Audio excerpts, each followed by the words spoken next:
વાલા દોસ્તો, સ્ટોરી સાંભળવા માટે આવ્યા છો? ચાલો આપણે સ્ટોરીની શરૂઆત કરી। મારું નામ આયેશા છે અને હું પરણિત છું। મારી ઉંમર 40 વર્ષની છે અને હું દેખાવમાં થોડી ભરાવદાર શરીરવાળી છું। આ કારણે મારો 25 વર્ષનો ભત્રીજો મારી દુકાનનો દીવાનો થઈ ગયો છે। મારી હાઈટ લગભગ 5 ફૂટ જ છે અને હું એકદમ ભોળી છું। ઘરમાં મોટે ભાગે હું સાડી જ પહેરું છું, એટલે મારો પતિ દિવસમાં જ મારું પૂજન કરી લે છે અને અમે શહેરમાં રહીએ છીએ અને મારો પતિ સ્કૂલમાં નોકરી કરે છે। મારો 2 વર્ષનો એક દીકરો પણ છે। અમારા લગ્નને ભલે 5 વર્ષ થઈ ચૂક્યા હતા, પરંતુ મારો પતિ મારા ભૂખનો દીવાનો છે। સામાન્ય રીતે તો ભૂખનો રંગ કાળો હોય છે અને ક્યારેક ક્યારેક તો મેકઅપ પણ કરી લેતી હતી। આટલા મહિને કંઈક એવું થયું કે જેનો મને બિલકુલ પણ અંદાજો હતો નહીં। સાંજે મારો પતિ અનવર ઘરે આવી રહ્યા હતા। તેમના કોઈ મિત્રની લગ્નની પાર્ટી હતી, એટલે તેમને દોસ્તો સાથે દારૂ પી લીધું અને જ્યારે તે બાઇક ઉપર ઘરે આવી રહ્યા હતા તો આવતા આવતા તેમનો એક્સિડન્ટ થઈ ગયો, જેમાં તેનો એક પગ ફ્રેક્ચર થઈ ગયું અને પગનું હાડકું તૂટી ગયું। ડોક્ટરે કહ્યું કે આમને ઠીક થવામાં કમસે કમ 8 મહિના લાગશે। એક્સિડન્ટ થવાથી અનવરના એક ખાસ મિત્રને ખબર પડી, એટલે તે અને તેમની પત્ની અને તેમનો પુત્ર સોહેલ તેમની ખબર કાઢવા આવ્યા। અનવરનો મિત્ર અને તેમની પત્ની તો બીજા દિવસે ચાલ્યા ગયા, પરંતુ અનવરે સોહેલને અહીંયા રોકવા માટે કહ્યું, કેમ કે તે ઠીકથી ઊભો થઈ શકતો હતો ને અને મારે બજારથી સામાન લાવવાનું અને બહારનું કોઈ પણ કામ કરવું પડતું, એટલે અનવરે તેમના મિત્રને કહીને સોહેલને થોડા દિવસો માટે રોકવાનું કહી દીધું। સોહેલ માની ગયો અને ખૂબ જ ખુશ થઈ ગયો। સોહેલ મારા ખંભા સુધી આવતો હતો। તેનું શરીર કમકણકે ઠીકઠાક હતું અને રંગ પણ તેનો સામાન્ય હતો।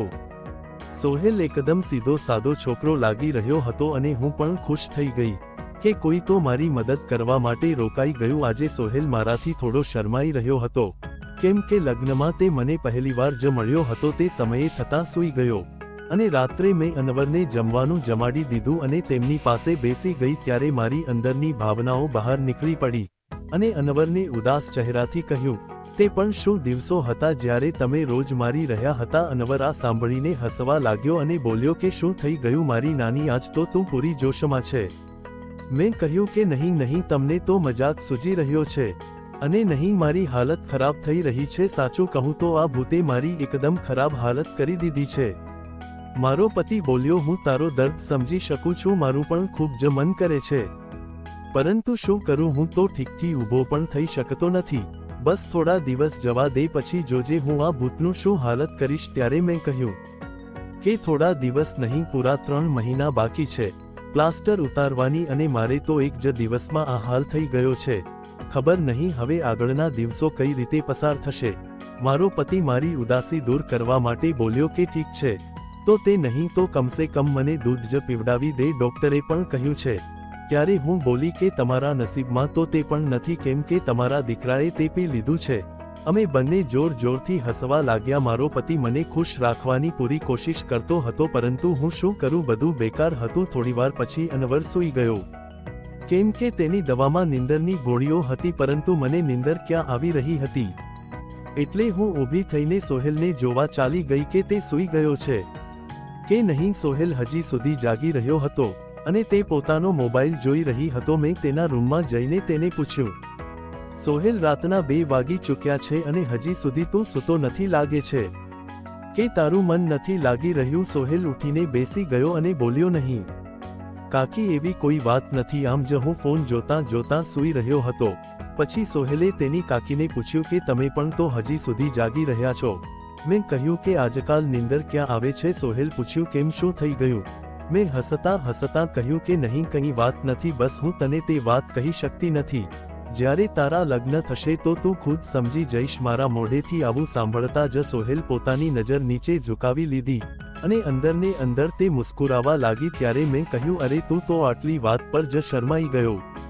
તું મને પહેલા એક વાત કે અત્યાર સુધી કોઈ છોકરીને પટાવી છે કે નહીં? સોહેલ કંઈ બોલ્યો નહીં, તેને હજુ પણ શરમ આવી રહી હતી। ત્યારે મેં તેને હાથ પકડ્યો અને કહ્યું કે અરે પાગલ, તારી કાકીથી આટલું કેમ શરમાય છે? તે ધીરેથી બોલ્યો કે કાકી, સાચું કહું તો આવી વાતોમાં મેં અત્યાર સુધી મારા દોસ્તોને પણ કહી નથી। તો મેં કહ્યું કે તું મને જ તારો દોસ્ત સમજ, કેમ કે મને આવી બધી વાતો કરવામાં ખૂબ જ મજા આવે છે. સોહેલ કહ્યું કે કાકી એક છોકરી હતી, પરંતુ અત્યારે તેને મારી સાથે ફ્રેન્ડશિપ તોડી નાખી છે. મેં તેને કહ્યું કે તે તેની સાથે વાત તો કરી હશે ને? તો સોહેલ બોલ્યો કે નહીં કાકી, સાચું કહું તો મેં તેને તો એવી રીતે હાથ પણ લગાવ્યો ન હતો.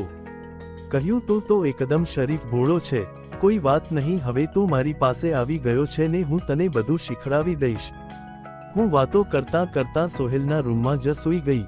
સવારે જ્યારે મારી આંખ ખુલી તો સોહેલ બેડ ઉપર હતો નહીં. તે મને બહાર દરવાજા પર પાસે ઊભીને જોઈ રહ્યો હતો. મારા ઉઠતા જ સોહેલ મને ગુડ મોર્નિંગ બોલ્યો. મેં પૂછ્યું શું જોઈ રહ્યો છો?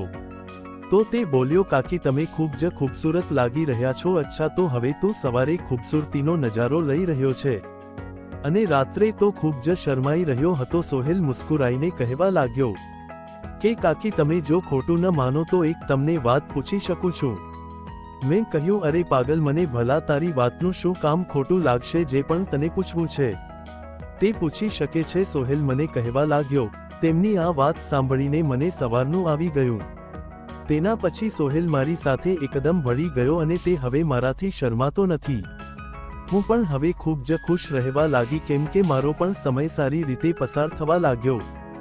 સોહેલને આવ્યાને 15 દિવસ થઈ ચૂક્યા હતા અને તે હવે મારી સાથે એકદમ ભળી ગયો હતો. તે બહારના બધા કામ કરી લેતો, બજારથી સામાન પણ લાવી દેતો, તેના કાકાની પણ મદદ કરતો, મારી રીતે ખૂબ જ સેવા કરવા લાગ્યો હતો. સાંજે મારું માથું પણ દબાવી દેતો અને ક્યારેક ક્યારેક મારી કમરની માલિશ પણ કરી દેતો. પરંતુ મારી પ્યાસ તો દિવસેને દિવસે વધતી જતી ગઈ અને દિવસ પસાર થઈ રહ્યા હતા અને મારો પતિની હાલત પણ એવી જ હતી અને હવે મારી બરદાશ્ત કરવાની સીમાથી બહાર થઈ ગયું હતું. મેં વિચાર્યું કે હવે તો સોહેલ જ છે જે મારી પ્યાસ બુજાવી શકે છે. મારા પાડોશમાં પણ 2 છોકરા રહેતા હતા જે ભણતા હતા. તે પણ મારી ઉપર લાઈન મારતા હતા. જ્યારે પણ હું અગાસી ઉપર મારા વાળ સુખાવવા કે કપડાં સુખાવવા જાતી તો તે લોકો મને ઘૂરતા રહેતા હતા. મને એમ થયું કે તે બંનેમાંથી કોઈ એકને હું કહું જેથી કરીને થોડા સમય માટે મારું કામ ચાલી જાય. પરંતુ પછી મેં વિચાર્યું કે હું ઘરની ઇજ્જત છું અને કાલે સવારે આ બેમાંથી કોઈ એક મને અથવા તો મારા પતિને બદનામ કરે તો. એટલે મેં તેમને ભાવ આપ્યો નહીં, પરંતુ સોહેલ તો ઘરનો જ છે એટલે મેં વિચાર્યું કે સોહેલ જ મને શાંત કરી શકે છે. આજે મેં એકદમ પાકો પ્લાન બનાવી દીધો હતો અને આજે તો હું સોહેલને ફસાવીને જ રહીશ. તેના પછી હું કિચનમાં જમવાનું બનાવવા માટે ગઈ. જેવો સોહેલ નાઈને ફ્રેશ થઈને જ્યારે કિચનમાં આવ્યો તો હું દૂધ કાઢવા લાગી. હું એક ગ્લાસમાં દૂધ કાઢી રહી હતી. મારો દીકરો અત્યારે નાનીના ઘરે ગયો હતો, કેમ કે ઘરમાં તેને સંભાળવા વાળું કોઈ ન હતું, એટલે એક્સ્ટ્રા દૂધ મને કાઢવું પડતું હતું અને ઘરમાં મારા પતિ અને સોહેલના સિવાય બીજું કોઈ હતું નહીં. એટલે મને પણ ડર હતો નહીં. જેવો સોહેલ અંદર આવ્યો તે મને જોઈને ગભરાઈ ગયો અને કહેવા લાગ્યો કે સોરી કાકી, સોરી, મને માફ કરી દો, મેં જોયું નહીં. અને ત્યારે તે બહાર જવા લાગ્યો, પરંતુ મેં તેને રોકી લીધો અને કહ્યું કે અરે સોહેલ, શું થયું? કોઈ વાત નહીં, અંદર આવી જા. સોહેલ બોલ્યો અરે કાકી, પણ અત્યારે હું કેમ અંદર આવી શકું? તો મેં કહ્યું કે તું જલ્દી અંદર આવી જા અને મારી મદદ કર. સોહેલનું પણ મન કરી રહ્યું હતું, પરંતુ હું તેની બાકી હતી એટલે થોડો તે અનકમ્ફર્ટેબલ લાગી રહ્યો હતો. મેં તેને એકવાર ફરી કહ્યું આટલો બધો કેમ શરમાઈ રહ્યો છે? હવે જલ્દીથી અંદર આવ અને મારી મદદ કર. ધીરે ધીરે સોહેલ કિચનમાં આવી ગયો અને મારી પાસે આવીને ઊભો. તે મને જોતો જ રહી ગયો. ત્યારે મેં તેને કહ્યું કે આવી રીતે મને કેમ તાકીને જોઈ રહ્યો છે? શું તે આજ સુધી નથી જોયું? સોહેલ બોલ્યો કસમ સોને કી કાકી, હું તમને કહી શકું તેમ નથી કે મને કેવું લાગી રહ્યું છે. ખૂબ જ મસ્ત છે કાકી. મેં કહ્યું કે હવે ઊભો વખાણ જ કરતો રહીશ કે મારી મદદ પણ કરીશ. ત્યારે સોહેલ બોલ્યો કાકી, મને નથી આવડતું કે કેવી રીતે થાય. જેવી હું સોહેલની પાસે જવા લાગી તો મેં જોયું કે સોહેલ શરમાઈ રહ્યો છે. તેને જોઈને મારું મન ઉદાસ થઈ ગયું. તો પણ હું હસવા લાગી. મેં નારાજગીથી સોહેલને હલકી ટપલી મારતા કહ્યું કે પાગલ, તે તો શરૂ કરવાની પહેલા જ બધું ખતમ કરી દીધું.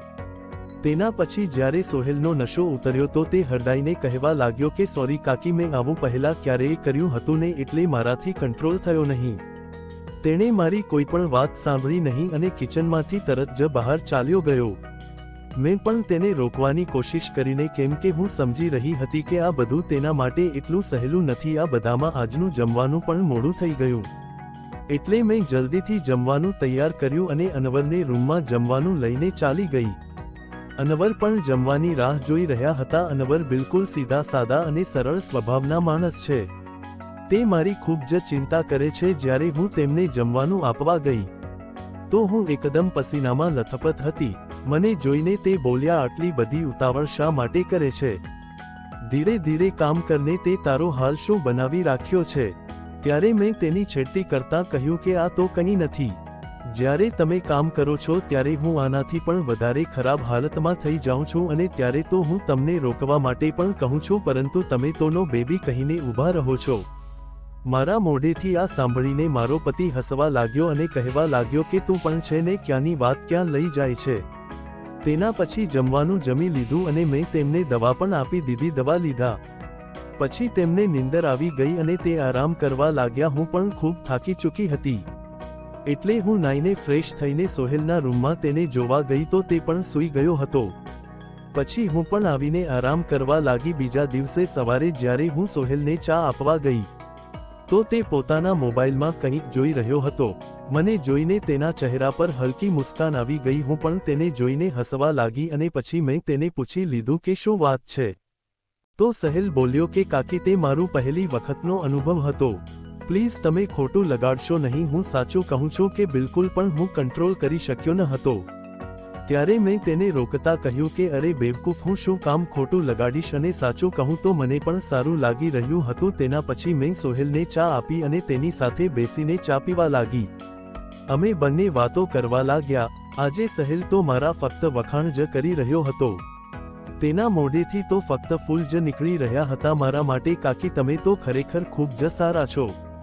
હું તો વિચારી રહ્યો છું કે આખી જિંદગી તમારી સાથે જ રહું. આ 15 દિવસમાં મને તો જાણે સ્વર્ગ જેવો અનુભવ થવા લાગ્યો છે. અને ઉપરથી તમારી ખૂબસૂરતી. મેં મુસ્કુરાઈને કહ્યું, આજ તો તારા મોઢેથી મારા ફક્ત વખાણ જ નીકળી રહ્યા છે. લાગે છે કે તારો ઈરાદો ઠીક નથી. સોહેલ મારો હાથ પકડીને બોલ્યો, તમે સાચું કહી રહ્યા છો કાકી, આજે મારા ઈરાદા બિલકુલ ઠીક નથી. હવે તો તમારે મારી વાત માનવી જ પડશે. પ્લીઝ કાકી, તમે ના પાડશો ને? બસ એક રાત માટે મારી પત્ની બની જા. તેના પછી તમે જે પણ કહેશો હું તેમ જ કરીશ. ત્યારે સોહેલ કહી રહ્યો હતો ત્યારે તેના ગાલ તો લાલ ટમેટા જેવા થઈ ગયા હતા. મેં તેના માથા ઉપર હાથ ફેરવતા કહ્યું, અરે પાગલ, આટલો સિરિયસ કેમ થઈ ગયો? તને કોઈ પણ વસ્તુ માટે ક્યારેય પણ મેં ના પાડી છે, અને આમ પણ તારો કાકો તો અત્યારે કંઈ કરી શકે તેમ નથી, અને તું આટલો શર્માને આટલો બધો શર્માય કેમ ચાલશે? હવેથી તું મને તારી કાકીને પણ ગર્લફ્રેન્ડ જ સમજશે. તો સોહેલ બોલ્યો કે કાકી, એક વાત છે, તમે એટલા સુંદર છો કે હું ઇગ્નોર કરી શકતો નથી. મેં કહ્યું, તેની ચિંતા કરને, હું બધી સગવડતા કરી દઈશ. તું બસ રાત્રે તૈયાર રહેજે. મારું આટલું કહેતા જ સોહેલ એકદમ ખુશ થઈ ગઈ અને થેન્ક યુ કાકી બોલતો રહ્યો. કાકી, તમે ખૂબ જ સારા છો. તેના પછી હું ત્યાંથી ચાલી ગઈ, કેમ કે સાંજ પડી રહી હતી એટલે મારે અનવરને નવડાવવાનો હતો. અનવરને નવડાવીને પછી હું તેમને બહાર ફરવા માટે લઈ ગઈ. તેના પછી મેં જલ્દી બધું કામ પતાવી દીધું અને બંનેને મેં જમવાનું આપી દીધું. સોહેલ તેમના કાકા સાથે ખૂબ જ મસ્તી કરવા લાગ્યો અને ઘણી બધી તેની સાથે વાતો કરી. અમે ત્રણેય ખૂબ જ હસી મજાક કરી. પછી મેં અનવરને દવા આપી. દવા લઈને અનવર જલ્દીથી સૂઈ ગયા. હું અનવરનું માથું દબાવી રહી હતી. જેવી મને ખબર પડી કે અનવર સૂઈ ગયા છે તો હું નાહવા ચાલી ગઈ. નાહીને મેં લાલ રંગની સાડી પહેરી લીધી અને એક સરસ મજાનું પરફ્યુમ પણ લગાવી અને થોડો મેકઅપ પણ કરી લીધું, જેથી મારો ચહેરો બ્લશ કરે. પૂરી રીતે તૈયાર થયા પછી મેં મારી કબાટમાંથી પહેલી પાવરવાળી દવા કાઢી, જે ક્યારેક અનવર લેતા હતા, અને હું કિચનમાંથી હળદર અને બદામવાળું દૂધ તૈયાર કરવા લાગી. જેવું જ દૂધ તૈયાર થયું તો તેમાં મેં પહેલી તાકાતવાળી 2 ગોળી નાખી દીધી, જેથી સોહેલને થોડી તાકાત મળી જાય. આ બધું કરતાં રાતના 11 વાગી ગયા. પછી મેં જલ્દીથી દૂધનો ગ્લાસ ભર્યો અને સોહેલના રૂમમાં ચાલી ગઈ. સોહેલ ખૂબ જ આતુરતાથી મારી રાહ જોઈ રહ્યો હતો. જેવી હું અંદર આવી તો તે ઊભો થઈ ગયો અને મને જોવા લાગ્યો. જ્યારે તે કાકી બોલ્યો ને તો મેં પૂછી લીધું કે આવી રીતે કેમ જોઈ રહ્યો છે?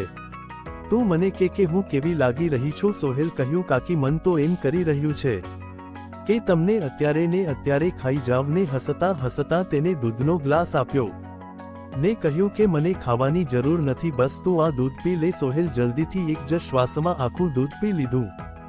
દૂધ પીતા જ મેં કહ્યું કે ચલો જલ્દીથી, આના પછી જે થયું તે કહેતા મને શરમ આવી રહી છે.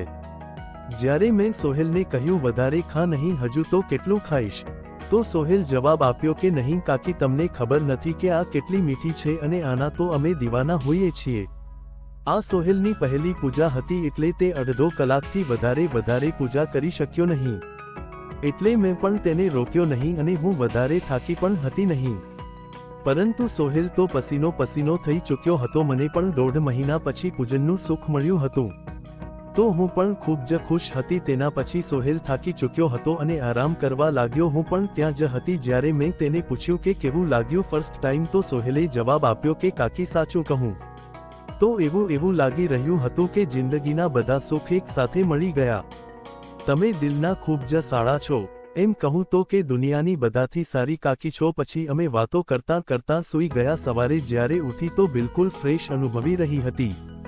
મેં ઉઠીને ચા નાસ્તો બનાવ્યો અને અનવરને પણ આપ્યો. તેના પછી સોહેલને પણ ચા આપવા તેના રૂમમાં ગઈ. તે પણ ઉઠી ચૂક્યો હતો. ચા લઈને તેને મને પૂછ્યું કે કાકી, મને ડર લાગી રહ્યો છે કે ક્યાંક આપણે કંઈક ખોટું કામ તો નથી કર્યું ને. મને લાગ્યું કે સોહેલને કદાચ પસ્તાવો થઈ રહ્યો છે. તેને સમજાવતા મેં કહ્યું કે સોહેલ, તું એવું બિલકુલ પણ વિચાર નહીં.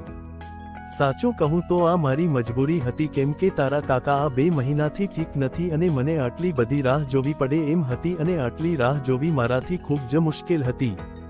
પરંતુ તું તે મારી ખૂબ જ મદદ કરી. પ્લીઝ તું ટેન્શન લેને અને હા, આના વિશે કોઈને પણ કહીશ નહીં. સોહેલ હામાં માથું હલાવ્યું અને કહ્યું કે કાકી, આ મારી મજબૂરી બની ગઈ તો મારે થોડું વારંવાર રહીને આવવાનું થશે. તો કાકીએ કહ્યું કે મેં તને ક્યારેય મનાઈ કરી છે? આટલું કહીને હું હસવા લાગી અને સોહેલ ફરીથી મારા વખાણ કરવા લાગ્યો. કાકી, તમારા જેટલા વખાણ કરું તેટલા ઓછા છે. ખબર નહીં પાછલા જન્મમાં મેં એવું કયું પૂર્ણ કર્યું હશે જે તમારા જેવી કાકી મને મળી છે. સોહેલ મારી પાકી દોસ્તી થઈ ગઈ હતી. હવે જ્યારે પણ મારું મન થતું તો સોહેલ પાસે હું પૂજન કરાવી લેતી. આ વચ્ચે સોહેલના પિતાજીએ ફોન કર્યો કે હવે તું ઘરે આવી જા, પરંતુ સોહેલના ના પાડી દીધી. હવે મારો પતિ અનવર પણ ચાલવા ફરવા લાગ્યો હતો. અમે લોકો બજારમાં પણ ફરવા લાગ્યા હતા. સાંજે જ્યારે અનવરને સુવડાવીને હું સોહેલ પાસે જતી તો તે મારા પગ દબાવતો, મારી કમરની માલિશ કરતો અને મારું માથું પણ દબાવી દેતો. હું સોહેલને કહેતી કે મારા માટે આટલું બધું કરવાની કોઈ જરૂરત નથી, પરંતુ તે મારું કંઈ માનતો હતો નહીં અને કહેતો કે ચૂપ રહો કાકી, તમે આખો દિવસ કેટલું બધું કામ કરો છો એટલે થાકી જાવ છો. આટલું તો મને પણ કરવા દો. મિત્રો, તમને બિલકુલ પણ પસંદ આવ્યું હશે ને, કેમ કે મેં કાકીના પવિત્ર સંબંધને ખરાબ કરી દીધો. પરંતુ સાચું કહું તો હું પણ એવું કરવા માંગતી હતી નહીં. આવી જ વાર્તા સાંભળવા માટે ચેનલને સબસ્ક્રાઇબ કરજો મિત્રો. ધન્યવાદ.